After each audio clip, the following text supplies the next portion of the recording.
अस्सलाम वालेकुम सामीन, मैं तुहाडा अपना मेज़बान अब्बास सिवाग तुसां देदे पे वे अब्बास सिवाग ताल सकाफती रंग। आदन के पीर वड्डा या यकीन वड्डा।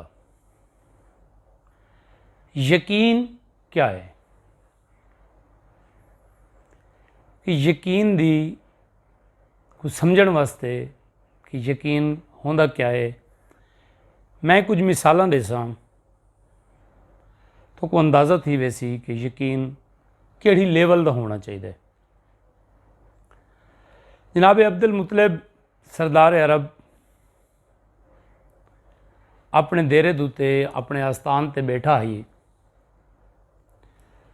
तो कुछ फौजी हैं जिन्हें आके एक बादशाह का पैगाम दिता कि साडा बादशाह अबरात वाले खाना काबा को ढहंदा पे या ढहावण आंदा पे, वो बड़ा मजबूत है, हाथियों ते सवार है, तो वो काबिल ते हमला करना पे। सरदार अरब ने फरमाया कि तुसा मेरे मेहमान हो, आओ मेरे कोलू खाना खाओ। जिहड़ी गल है काबे दी, काबा अल्लाह का घर है और अल्लाह पाक ही उनकी मुआवजत करे सी। ये फौजी वापस लौटे तो जनाब अब्दुल मुतलिब ने अपने गुलामे को आखा कि पहाड़ ते चढ़ के देखो कि फौज हाले आई को नहीं। यार यकीन दा तुसा लेवल चेक करो कि कोई इतना यकीन आई कि अल्लाह पाक अपने काबे की मुआवजत जरूर करे सी। थोड़ी देर के बाद गुलाम आया तो उन दसाया कि सही फौजी आ गए तो फौजी बड़े अजीब हैं। किस तरह के फौजी हैं? वो आखे कि छोटे अबाबील नाम के जिहड़े चिड़ियाँ हैं या परिंदे हैं, उन्होंने मूँह च कंकरियाँ पातियां हुई हैं तो वह कंकरी जैकू लगती है, बंदा और हाथी समेत मर पैंदे। कि जनाब अब्दुल मुतलिब को केड़ा बड़ा यकीन आई अपने खुदा ते कि वो अपने गुलामों को आदे कि पहाड़ ते चढ़ के देखो कि फौज आ गई है या कोई नहीं आई। दूजी मिसाल कि एक इलाके दे विच बारिश न थी बड़ा अरसा, तो उन्होंने सारा ने सलाह की थी कि यार यके कट्ठे थी कि अल्लाह पाक दे घारे जुलते हैं, उता वन के दुआ मंगसूँ तो अल्लाह पाक सारे ते रहम फरमैसी और बारिश अता कर रही सी। कोई 100 बंदा निकला उसी लगभग जिहड़ा कि अल्लाह पाक कोलों मींह मंगण वैंदा पिया। उहदे विच एक बंदा छतरी चाही वदा, यानी 99 बंदा ई यकीन नाल वैंदा पिया कि दुआ मंगसूँ पता नहीं कबूल थी सी या ना थी सी। वो कोई इतना यकीन आई अपने मालिक ते, कोई घरों छतरी च आके गए भाई असा मींह मंगसूँ और अल्लाह पाक मींह दे दे सी।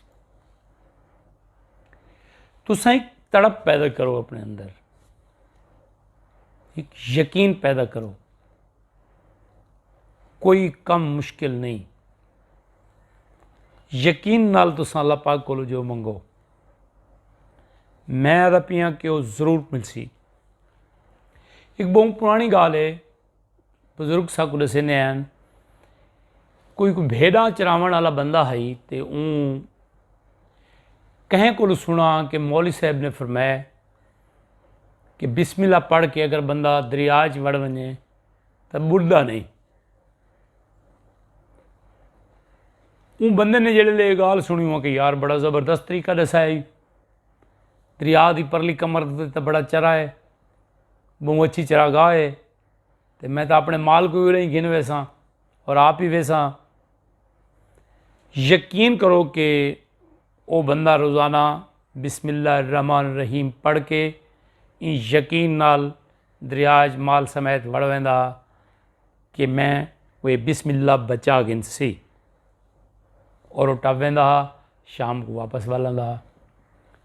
एक ॾियारे वो बंदा जैं कोई गाल दसाई आई कि भाई बिस्मिल्लाह ते यकीन करके पार टप वन वापस वाला पानी च बंदा बुढ़दा कै नहीं। उआं खे यार ये टप वेंदे मत मैं ना टप सघां, मेरी तुस चेल च रस्सा पाओ, अगर मैं बुढ़न लगा तो तुस मेरे को छिगना है। वो कुछ यकीन आई, वो माल समेत पार लगाई वेंदा, भला वाह शाम को माल वापस गिन के आंदा आई। इको यकीन कोई ना आई, इको रस्से ते यकीन आई, इको खुदा ते यकीन कोई ना आई। और ये जूं ही दरिया च लथा तो ये बुढ़न लग गया। इन बचाओ बचाओ दी आवाज़ां लाइयां तो एक उन्होंने बैर छिका। जिहड़ा रस्से ते डिपेंड करेंदा है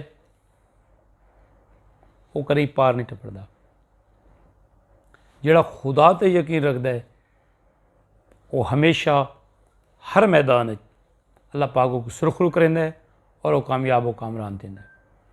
अस्सलाम वालेकुम वरहमतुल्लाहि व बरकातहू।